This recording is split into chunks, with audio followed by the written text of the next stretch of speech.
Okay, Dr. Keith again, and I've explained to you how this 3 wishes phenomenon actually works. So how can we use this? How can we turn this into a life-transforming tool? Well, you'll have gathered by the structure of wishes, 1, 2, 3, that just wishing something away isn't going to work if it's held in place by a second wish. So you've got to have some technique to get at the second wish. And actually it's not difficult, because these destructive wishes will throw themselves at you. Any moment when you think of something that's really good, you know, I'm going to find the love of my life, some soulmate, she's going to walk in the door and we're going to be all very happy together. But your mind will immediately throw at you a pile of second wishes. So you say, I'm going to be loved. I'm going to find the girl of my dreams. But I don't usually get on with women. That's the second wish. Women don't generally rate me.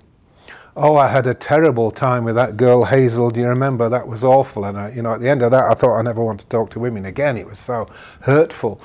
And then, maybe I'm not such a good lover. I'm not so good in bed. I see these movies and pictures of men that look, really macho, and women love it. And I'm a bit pathetic in bed. Do you see what I'm saying? So that, I want to be loved is all mushed up by all these horrible second wishes. How do we deal with that? Well, simply we rip them off. Take a sheet of paper, write on the top something that you want. Like, I will go to California next year. What is the first thought that comes into your mind? Where am I going to get the money? Okay, you write that down. That's the second wish. Say it again. I will go to California next year. But nobody in my family has ever been to California. Why should I be the lucky one? So you write that down. It's the second wish. Say it again. I will go to California. There's a lot of trouble there now, all these immigrants and things. I'm not so sure it's very safe there. I mean, I heard in Los Angeles County there's a murder for every day of the year. Oh my goodness.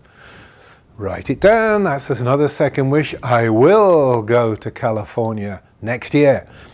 Well, maybe the year after, because, it's such a busy year next year and I've got all these things to fit in. Maybe the year after.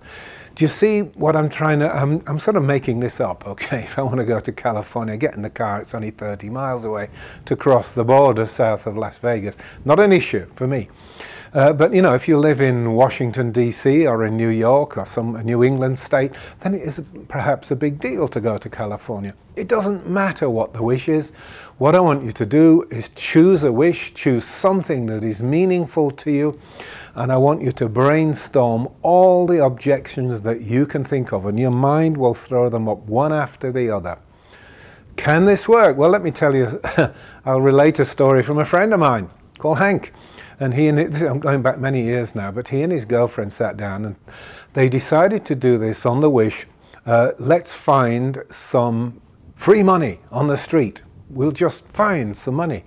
And they brainstormed all the reasons why this shouldn't happen, or why it couldn't happen, or why it wouldn't happen. Pages and pages of objections. In other words, pages and pages of second wishes designed to mash up this first wish. But they stripped them all off and they found everything they could think of.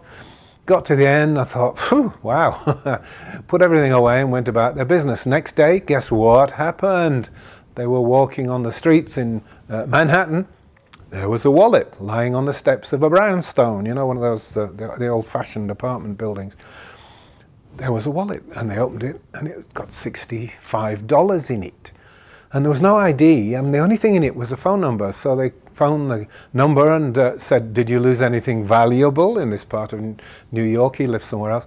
And the guy said, no. So my friend Hank said, well, do you know anybody that lives in this area that might have lost something valuable? And the guy said, well, the only person I know in that area, this is his name, here's his phone number. So Hank called this other person, and he said, oh, thank God, I'd lost my wallet, and there's $65 in it. It's terrible. I cashed my social security check and welfare check, and I lost the wallet. So you found it, wow.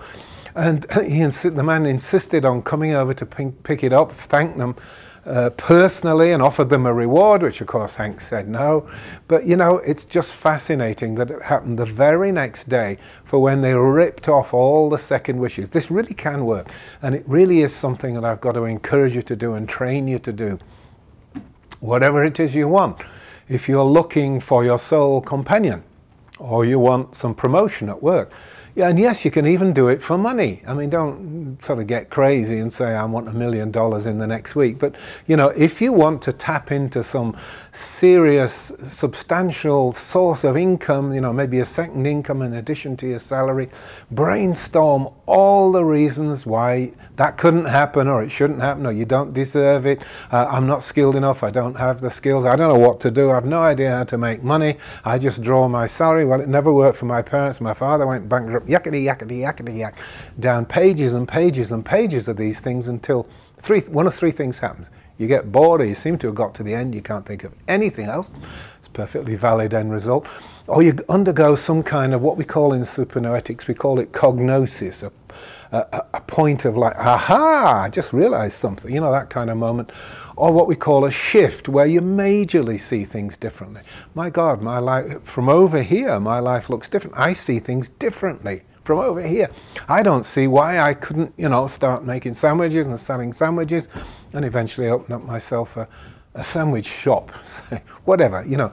You can fill in all the blanks. I'm not going to do the work for you. It's about you and it's about your life. I'm simply giving you a very simple hack that's based on that amazing 3 wishes phenomenon, which I write about, and it's pulling off second wishes. So whatever you want, brainstorm all the reasons you can think of why it can't happen, it shouldn't happen, you don't deserve it, and then just stand back and see what happens. Just let Mother Nature work her magic. You could be amazed, and this is a lot more intelligent than the law of attraction.